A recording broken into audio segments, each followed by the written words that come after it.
शहर के ऊपर एक ऊंचे स्तंभ पर हैप्पी प्रिंस की मूर्ति खड़ी थी। वह पूरी तरह से महीन सोने की पतली पत्तियों से मड़ा हुआ था। उसकी आंखों के लिए दो चमकीले नीलम थे और उसकी तलवार की मूठ पर एक बड़ा लाल माणिक चमक रहा था। वास्तव में उसकी बहुत प्रशंसा की जाती थी। वह मौसम के पूर्वानुमान की तरह सुंदर है, शहर के एक पार्षद ने टिप्पणी की, जो कलात्मक स्वाद के लिए ख्याति प्राप्त करना चाहता था। बस उतना उपयोगी नहीं है, उसने कहा, इस डर से कि लोग उसे अव्यावहारिक न समझें, जो वह वास्तव में नहीं था। तुम हैप्पी प्रिंस की तरह क्यों नहीं हो सकते? एक समझदार मां ने अपने छोटे लड़के से पूछा, जो चांद के लिए रो रहा था। हैप्पी प्रिंस कभी किसी चीज के लिए रोने का सपना नहीं देखता। मुझे खुशी है कि दुनिया में कोई ऐसा व्यक्ति है जो बिल्कुल खुश है, एक निराश आदमी ने अद्भुत मूर्ति को देखते हुए कहा। वह बिल्कुल एक देवदूत की तरह दिखता है, चैरिटी बच्चों ने कहा, जब वे अपने चमकीले लाल रंग के लबादे और साफ सफेद पिनाफोर्स में गिरजाघर से बाहर आए। तुम कैसे जानते हो? गणितीय मास्टर ने कहा, तुमने कभी उसे नहीं देखा? आह, लेकिन हमने अपने सपनों में देखा है, बच्चों ने उत्तर दिया। और गणितीय मास्टर ने भौहें सिकोड़ी और बहुत गंभीर रूप से देखा, क्योंकि उन्हें बच्चों के सपने देखने का समर्थन नहीं था। एक रात शहर के ऊपर एक छोटा सा निगल उड़ रहा था। उसके दोस्त 6 सप्ताह पहले मिस्र चले गए थे, लेकिन वह वहीं रह गया था, क्योंकि वह सबसे खूबसूरत रीढ़ से प्यार करता था। वह वसंत की शुरुआत में उससे मिला था, जब वह एक बड़े पीले पतंगे के पीछे नदी के नीचे उड़ रहा था, और उसकी पतली कमर से इतना आकर्षित हुआ था कि वह उससे बात करने के लिए रुक गया था। क्या मैं तुमसे प्यार करूंगी? निगल ने कहा, जो तुरंत मुद्दे पर आना पसंद करती थी, और रीढ़ ने उसे झुककर प्रणाम किया। इसीलिए वह उसके चारों ओर उड़ता रहा, अपने पंखों से पानी को छूता रहा और चांदी की लहरें बनाता रहा। यह उसका प्रणय प्रसंग था, और यह पूरी गर्मियों तक चलता रहा। यह एक हास्यास्पद लगाव है, अन्य निगल ने चहकते हुए कहा। उसके पास पैसे नहीं है और बहुत सारे रिश्तेदार हैं। और वास्तव में नदी पूरी तरह से रीढ़ से भरी हुई थी। फिर जब शरद ऋतु आई तो वे सभी उड़ गए। उनके जाने के बाद उसे अकेलापन महसूस हुआ और वह अपनी प्रेमिका से ऊबने लगा। वह कोई बातचीत नहीं करती है, उसने कहा, और मुझे डर है कि वह एक चुलबुली है, क्योंकि वह हमेशा हवा के साथ छेड़खानी करती रहती है। और निश्चित रूप से जब भी हवा चलती थी, रीढ़ सबसे सुंदर ढंग से प्रणय प्रार्थना करता था। मैं मानता हूं कि वह घरेलू है, उसने आगे कहा, लेकिन मुझे यात्रा करना पसंद है, और इसलिए मेरी पत्नी को भी यात्रा करना पसंद करना चाहिए। क्या तुम मेरे साथ चलोगी? उसने आखिरकार उससे कहा, लेकिन रीढ़ ने अपना सिर हिला दिया। वह अपने घर से बहुत जुड़ी हुई थी। तुम मेरे साथ खिलवाड़ कर रही हो, वह चिल्लाया। मैं पिरामिड जा रहा हूं, अलविदा। और वह उड़ गया।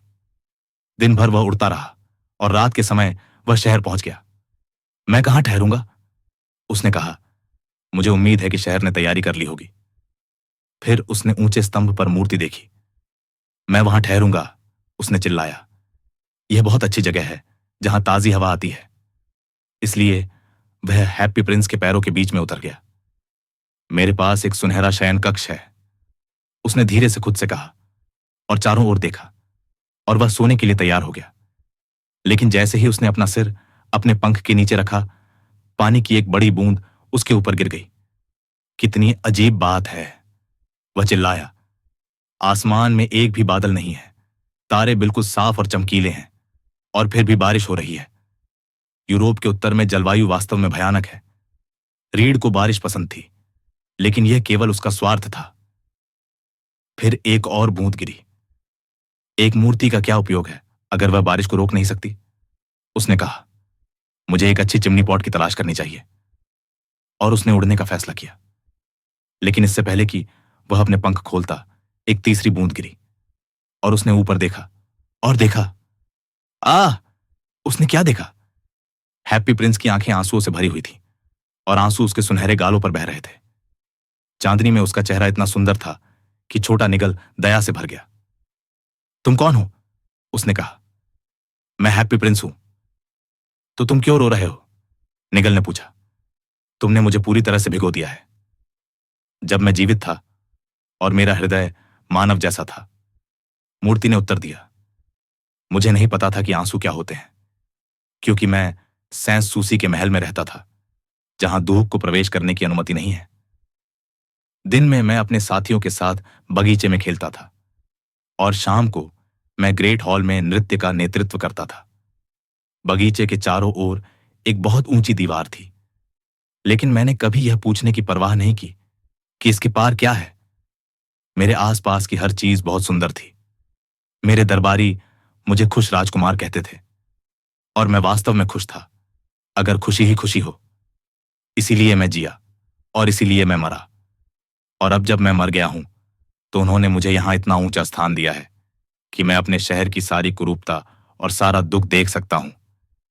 और हालांकि मेरा दिल शीशे का बना है, फिर भी मैं रोने के अलावा कुछ नहीं चुन सकता।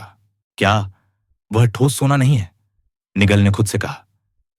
वह कोई भी व्यक्तिगत टिप्पणी जोर से करने के लिए बहुत विनम्र था। बहुत दूर, मूर्ति ने धीमी संगीतमय आवाज में कहा, बहुत दूर एक छोटी सी गली में एक गरीब घर है। खिड़कियों में से एक खुली है और इसके माध्यम से मैं एक महिला को एक मेज पर बैठे हुए देख सकता हूं।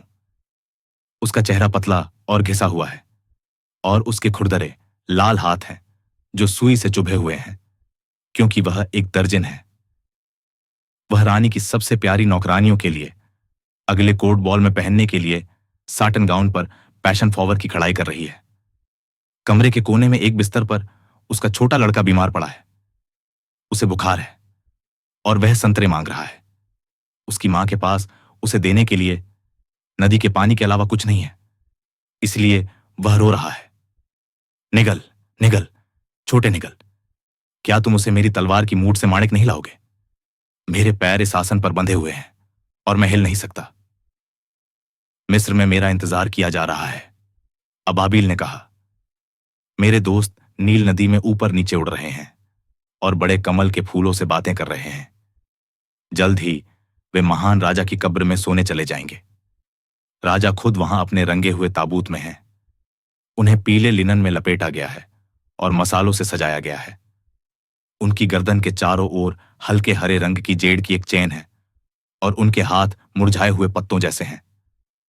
अबाबिल, अबाबिल, छोटे अबाबिल, राजकुमार ने कहा, क्या तुम एक रात मेरे साथ नहीं रहोगे और मेरे संदेशवाहक नहीं बनोगे?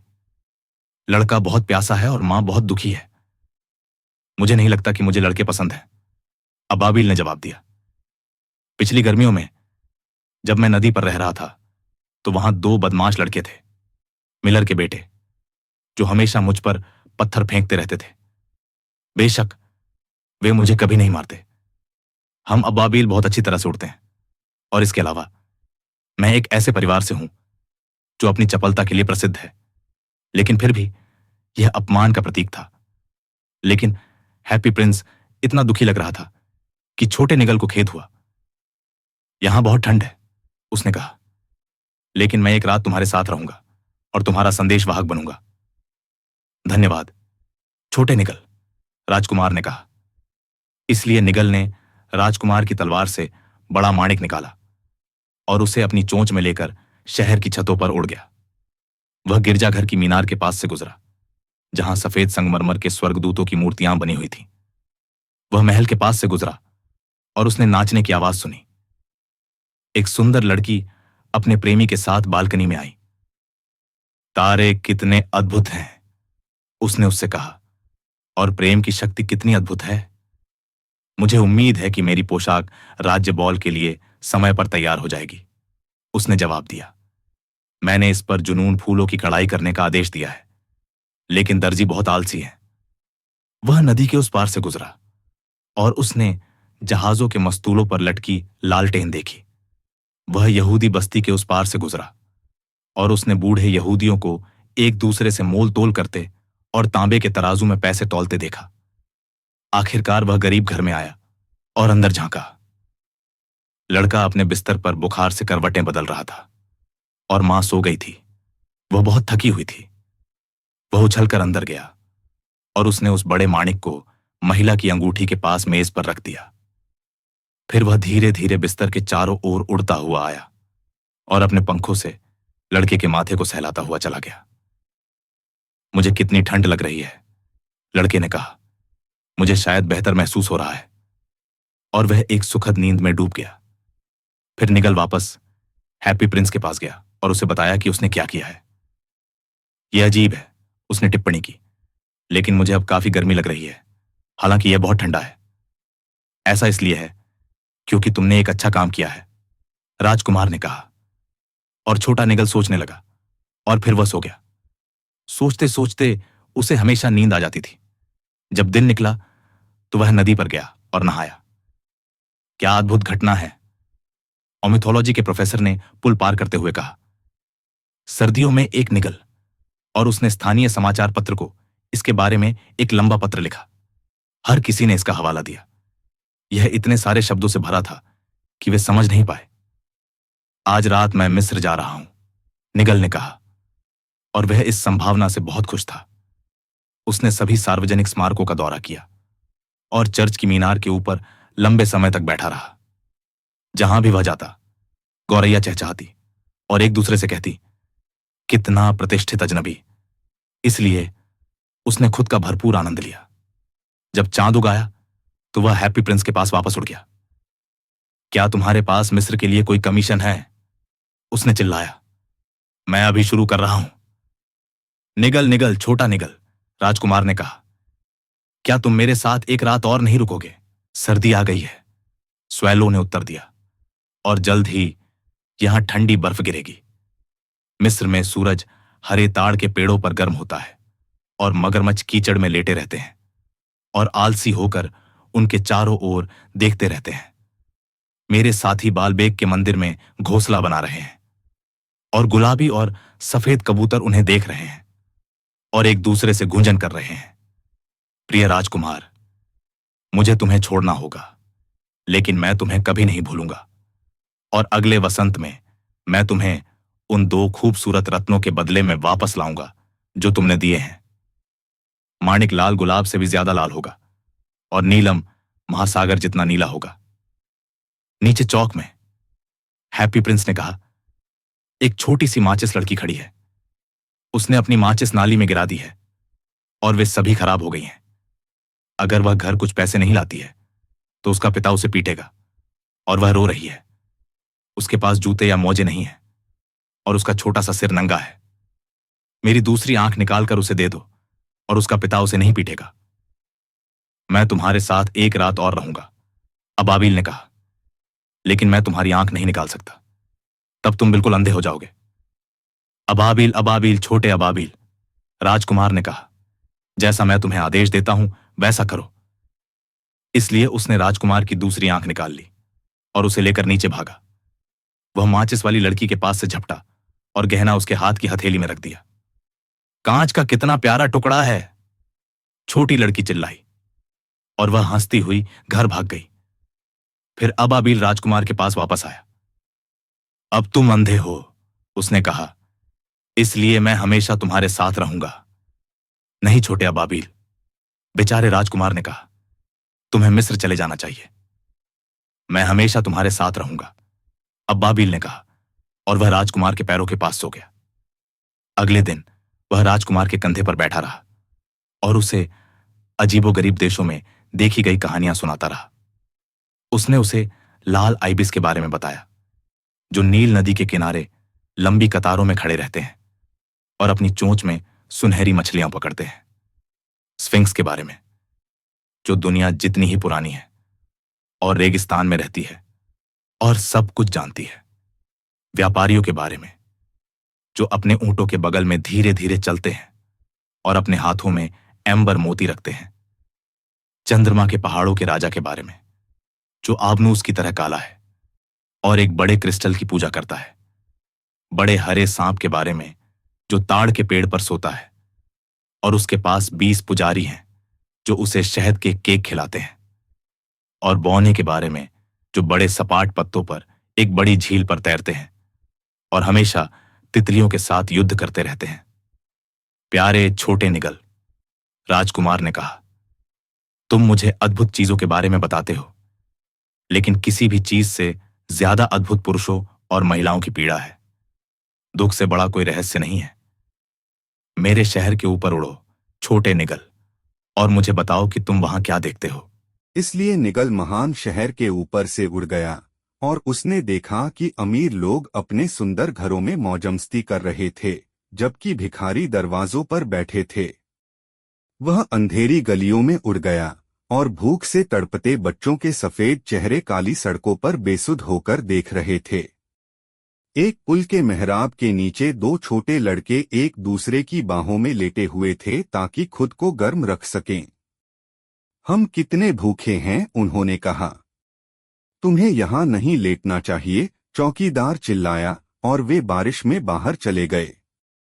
फिर वह वापस उड़ गया और राजकुमार को बताया कि उसने क्या देखा था। मैं बढ़िया सोने से ढका हुआ हूँ, राजकुमार ने कहा। तुम्हें इसे एक एक करके उतारना चाहिए और मेरे गरीबों को देना चाहिए। जीवित लोग हमेशा सोचते हैं कि सोना उन्हें खुश कर सकता है। बढ़िया सोने की एक के बाद एक पत्तियां निगलता गया, जब तक कि हैप्पी प्रिंस बिल्कुल सुस्त और ग्रे नहीं दिखने लगा। बढ़िया सोने की एक के बाद एक पत्तियां वह गरीबों के पास ले गया और बच्चों के चेहरे गुलाबी हो गए और वे हंसे और सड़क पर खेल खेले। हमारे पास ब्रेड नॉट है, वे चिल्लाए। फिर बर्फ पड़ी और बर्फ के बाद ठंड आई। सड़कें ऐसी लग रही थीं मानो वे चांदी की बनी हों। वे बहुत चमकदार और जगमगा रही थीं। घरों की छतों से क्रिस्टल खंजर की तरह लंबे हिमखंड लटक रहे थे।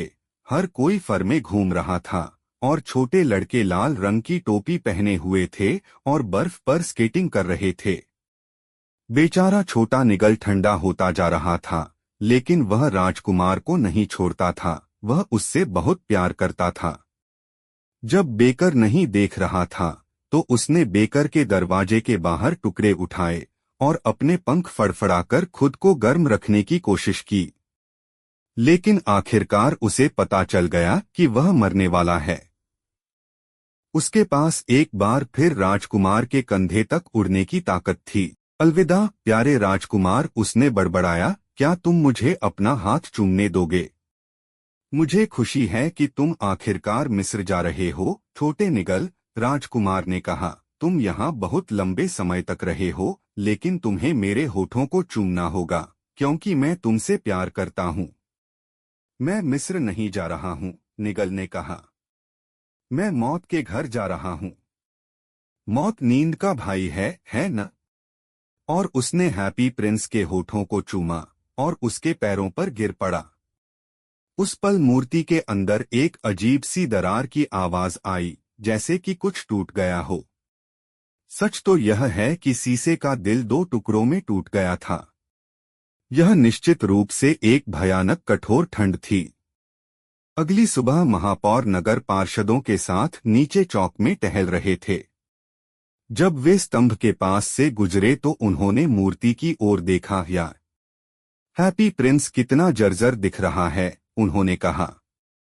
वाकई कितना जर्जर, नगर पार्षदों ने चिल्लाया, जो हमेशा महापौर से सहमत होते थे, और वे इसे देखने के लिए ऊपर गए।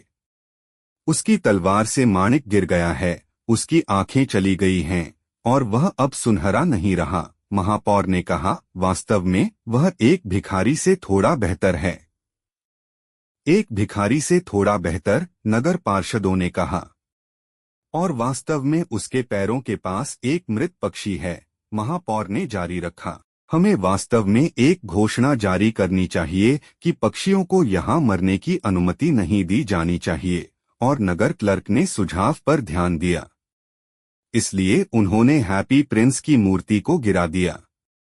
चूंकि वह अब सुंदर नहीं है, इसलिए वह अब उपयोगी नहीं है, विश्वविद्यालय में कला के प्रोफेसर ने कहा। फिर उन्होंने मूर्ति को भट्टी में पिघलाया और मेयर ने धातु के साथ क्या किया जाए, यह तय करने के लिए निगम की बैठक बुलाई।